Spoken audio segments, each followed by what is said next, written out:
Hey guys, Reyfar here, and today I quickly run through all the new releases from Furplanet. So let's get to it, because I've been putting it off a bit too late, considering I think Africon starts tomorrow or in a couple hours, how the time zones work, so leaving it pretty late. Okay. So first up, we've got Clove Volume One, which is a new anthology in the same sort of line as Fan and Brawl. I'm not sure when they're coming out this year. I haven't heard too much about them recently, so I don't think they're coming out for Africon at the very least. So Claw Volume 1 is it's a female, so it's a female-focused and centric story. So it's not necessarily female, but they're stories just focused around girls. So it's I'm really excited for Claw Volume 1. There's a lot of really cool people have got stories in there, so I'm probably going to pick up the ebook as soon as I can. So there's 13 authors. 266 pages, so not long, so thank God. So that's pretty good too. And the lovely cover work is done by Black Tegan, so which everyone else has been really excited for. I quite like the colours on that piece too. It's really cool. So some of my picks are probably Tempered by Crimson Rurari, and Darken's always cool to see. Jeeves Bunny. I'm really excited to see that one. Roses by Siska Greyraven. I haven't read her stuff yet, so I'm excited to see hers, and as well as, of course, Skunk Bomb's story, which I'll probably read first. So a lot of familiar names. Holly A. Morrison's familiar, but I don't think I can place it. So next up we've got Tales from the Guild World Tour, which is, I guess, the second Tales from the Guild. The first one was a poetry one, was it? It was the one with the rat on it. Tales. Click, clack, clack, clack. Okay. I think the other one was published by what was it? It was Gold Publishing. That's probably why they don't have it on Furplanet. So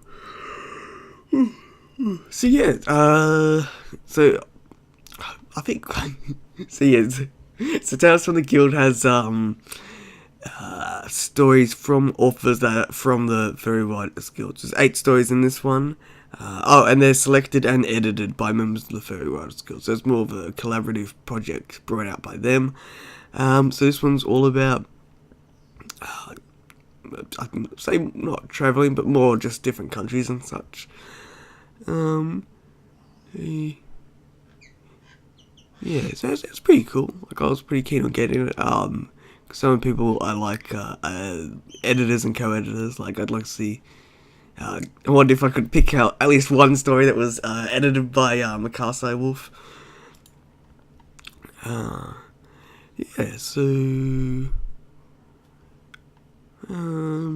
So George Square's pretty interested in seeing his work.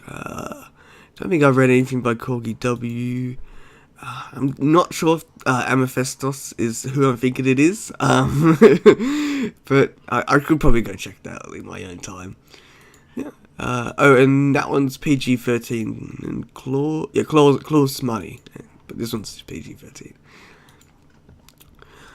Next up, we've got Dissonant Signals by Night Eyes Daysprint and Slipwolf, and this is one of the big ones that at least the people I follow have been excited to coming out, and after all the hard work they put in.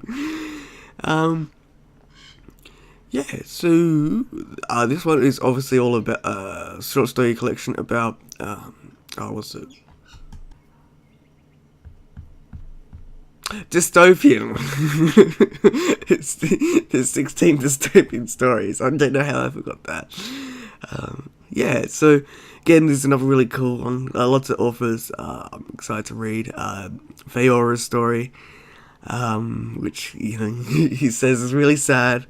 And TJ Min, I wouldn't mind reading a story by him. Gullwolf, yay. Stephen M. Coughlin. Televasi's in this one, and James L. Steele. I'm really excited to see his work because I quite like his sci-fi. And First in Hell, yeah. So really excited for this one too. Artworks by Tegan Gabbard. I really do like that cover as well. Like nice little. Oops, that was a bitter one. So there's a lot of detail in it. Next up, we've got Fred Patton's new anthology this year, Exploring New Places, which somehow I missed. I don't know why. I was looking for the list today of what I needed to talk about. I'm like, oh, he's fitted a new anthology. For some reason, I hadn't heard of it. So this is another sort of traveling one and exploring. And yeah, so 400 pages. Yep. 19 short stories. Oh. So, I mean, like, if that's your game, there's a lot of great people in there, like McCarthy Wolf, Fred's Got a Story, Mary Loud, Michael H. Payne,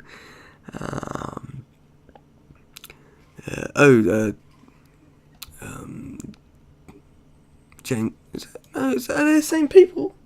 I don't think they are. I don't think Thomas Foe Steele and James L. Steele are the same people. I think I've been getting them mixed up.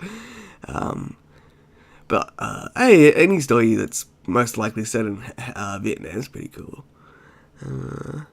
Yeah, I should probably get this one because there's a lot of unfamiliar names in it.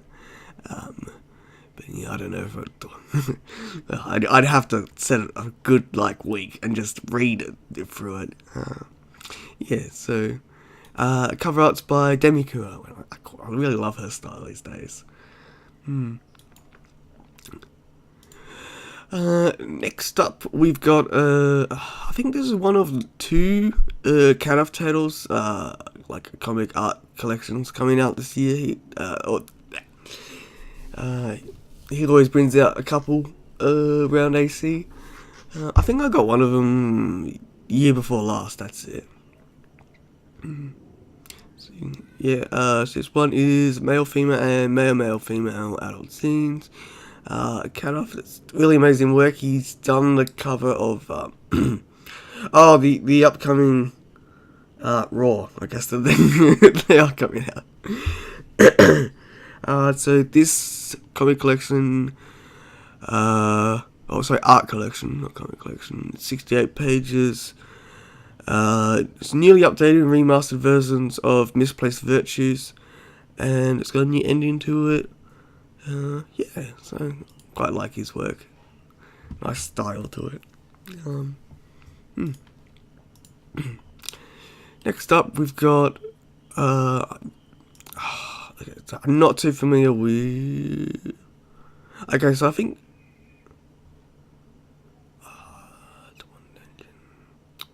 Yeah, I'm really not sure this one. I need to read up more on Ursula Vernon's other pen name, Deacon Fisher. So I'm pretty sure. Yeah, I for some reason I'm thinking this is a reprint, but no, it's an original published title from Furplanet. Yeah, so this is book 2 in the Clock Talwar, which I've heard a lot of talk about, but I haven't read it myself. Yeah, no, Ursula Vernon's always a really good writer, so yeah, for people that know about that and care about it, book 2 is coming out this time at Anthrocon. Yeah, I mean, looks cool, but I'm assuming it's what's the steampunky Clockwork Fin kind of setting. It's not really my kind of bag of interests. So I guess that's one of the reasons why. But it could not be that at all, because I'm judging the book by its cover. Next up, we've got Tim Sussman or Kyle Gold's book 2 in the Demon and in the Collations series, the Demon and the Fox. I have not read book 1. I bought that fucking ages ago. I think I bought it when it came out, like by itself. And yeah, I've still yet to read it. So yeah, so lovely illustration, keeping in theme by Laura Garabedian? Yeah, probably Laura Garabedian. Yeah, oh, it's got death. Oh man, what was it? Shadows of the Father. Like, I wonder in this book if more people die in this one than they do in Shadow of the Father. So many dead foxes.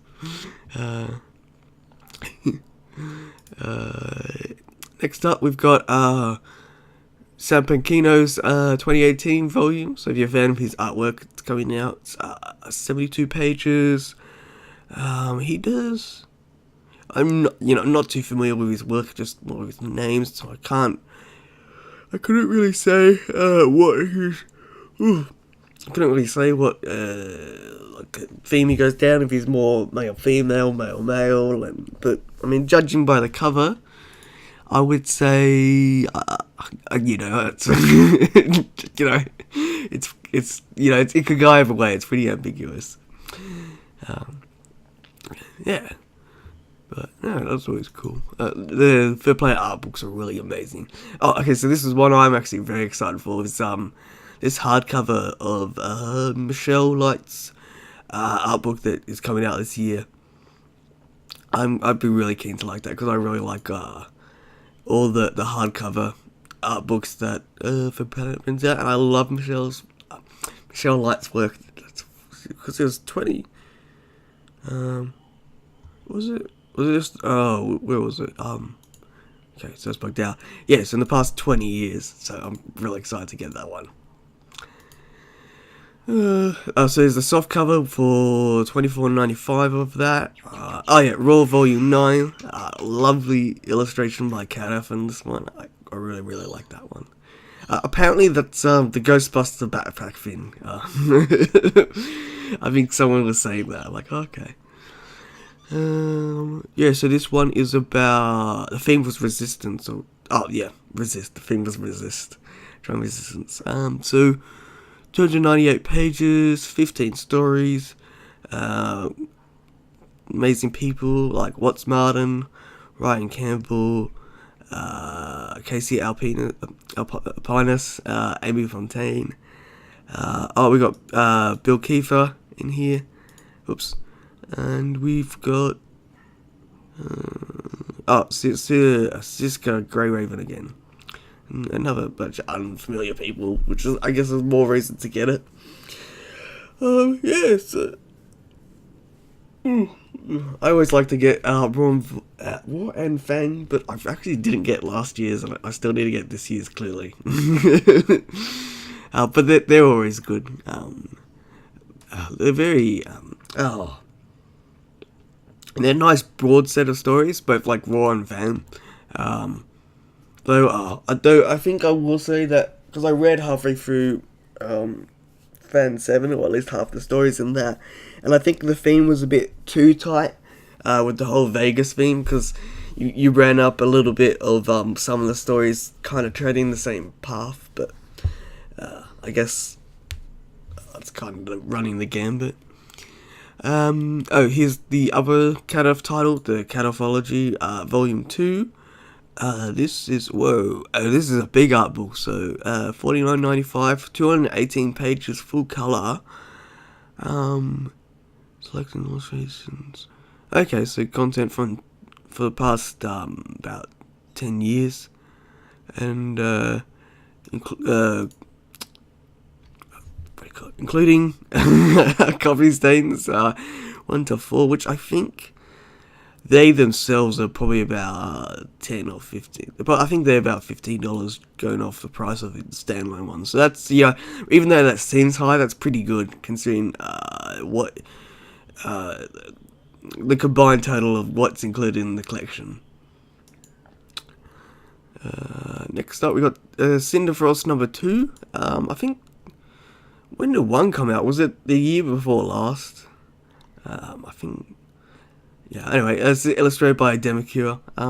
I don't know if I have Cinder Frost 1. I think I just remember talking about Cinder Frost 1, I don't actually own it. Yeah, so this is a series I wanted to get into, comic series I wanted to get into, so 34 pages, but sadly I don't have much to talk about it, but, there's a bad unicorn, and magic and storm, yeah, interesting. I quite like, Demicure's artwork. It's nice, soft style to it.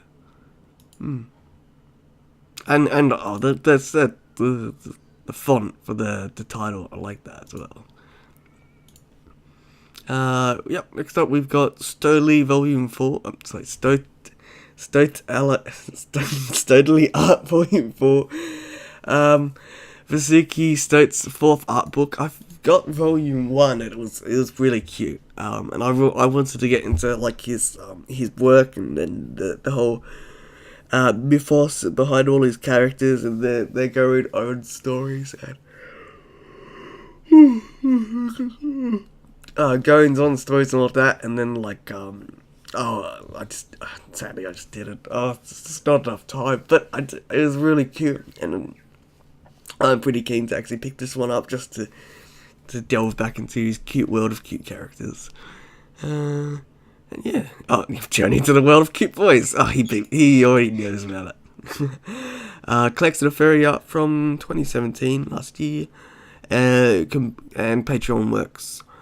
It's full color, 96 pages. It is very well printed, and it's $24.95. I do like those little statements in the background. Next up is Luck of Fools Volume 6 by Art Decade, which is a long-running graphic comic-based series. 114 pages. Yeah, so pretty well-known, very smart artist, Art Decade. He's also the guy behind, was it, Wily Bear Beach 2 or something, which I've been interested to get, which is because like a gay dating scene, like furry. Speaking of Willy Bear Beach 2, this is it here. So this is the digital media CD, so I guess it comes with a nice sleeve and inlet. But I'm pretty sure there's probably a digital download somewhere. But no, there's a CD you pick up this year. Interactive.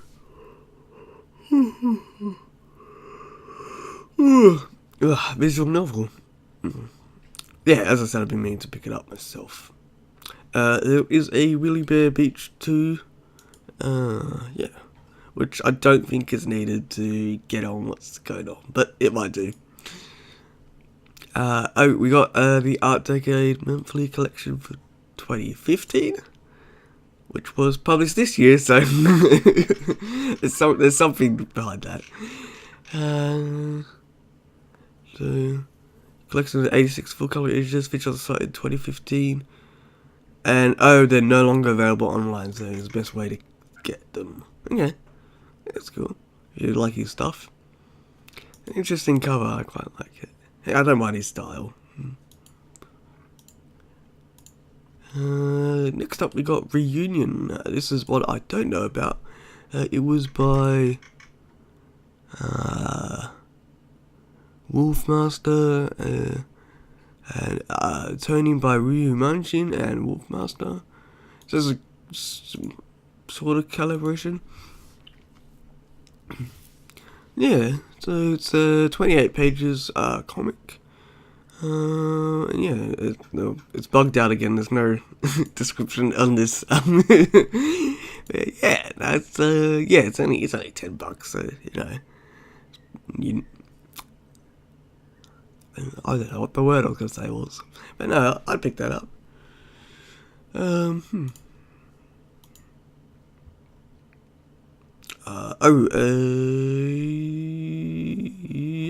Okay, so last couple ones is first one is Relations, a male comic by is it Nico? Yeah, I really like this art style. I think this is the back cover. That is a really gorgeous art style. Like I'd buy that on the art styles alone. I really would. I like the setting, and the description has bugged out again. Yeah, no, 104 pages, $24.95. Full color, yeah, I'd pick that up. Just, it reminds me. I don't know if it's just the color work and the obvious setting, but it reminds me, on the cat, but it reminds me a lot of Black Sad. So I'd be pretty. I'm actually really interested to pick that one up. Next up, we've got the remastered of Red Lantern and Cruelty that Ruckus has been doing. So that's a hardcover one, and this is Red Lantern one. I haven't heard much about. Is this the one that's also redrawn? Yeah, I'm pretty sure this one's. Yeah, because that's like, I don't think they were color originally. Like I am so, I don't my knowledge on like Ruckus's works and the comics is pretty low, so don't look at me. Like, it's something I've always been meaning to get into, but I just hadn't for no real reason. Yeah, no, I've always been really keen and interested into her stories and her work. So I think this should be a good reason to get into the Red Lantern series with the reissue. But it is gorgeous work, just like that one. That would be real great to see in print. And the Cruelty Remastered, I've seen a couple screens, I think, through Furfinity or Twitter, and it's really interesting because the original was, not in colour. I don't think the sequel. No, the sequel was. The Unconditional was. Oh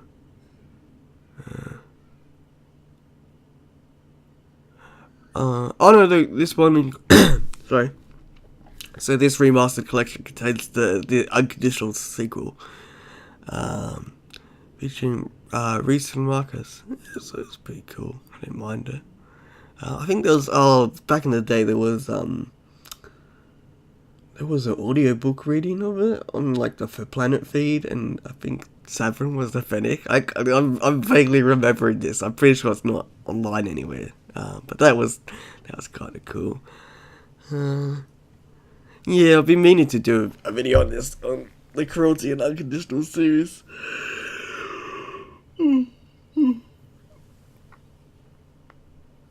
For some time now, but I've always just picked up a feelings over it, because I mean it's pretty well known, everyone knows about it. And last we got today is Roughhousing 7 of the Suburban Jungle series, by Nietzsche. So 24 full color comic. Yeah, again, not that well read into the Suburban Jungle comic series, but I've always been a fan of it when it comes out, because it just looks really neat. I think it's one of those things where it's like, you know, if I lived in America and I went to these cons, and like the cost of shipping things out wasn't so high, I'd pick this up. But because it's like, oh well, you know, I gotta, you know, pick and choose what I really want. It's not any kind of negative jibe, but that's just my logic behind it. But I would totally, it might be I don't know if it's online somewhere, but there might be a digital version through something. But yeah, so I'm always interested into it.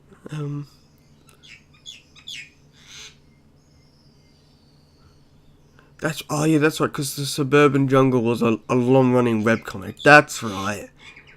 Oh, now it's coming back to me. Yeah, no, of like the comic books back, so the webcomics back in the day was just one of the ones I just didn't read. Because I was reading a ton at the time. Oh, I don't know if I can remember them all. But no, webcomics were cool, but...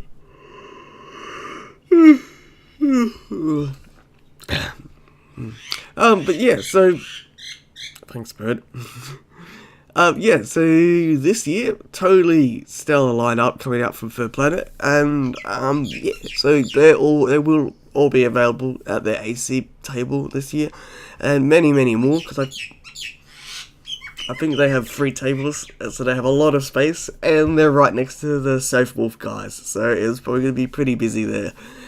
And I think a lot of, if not most of the authors in at least these 2 anthologies are going to be there, and they're probably going to be trying to push their book pretty hard and getting everyone to pick it up, because they are very definitely interesting titles and themes. So yeah, I've been Reyfar, and I'll catch you later.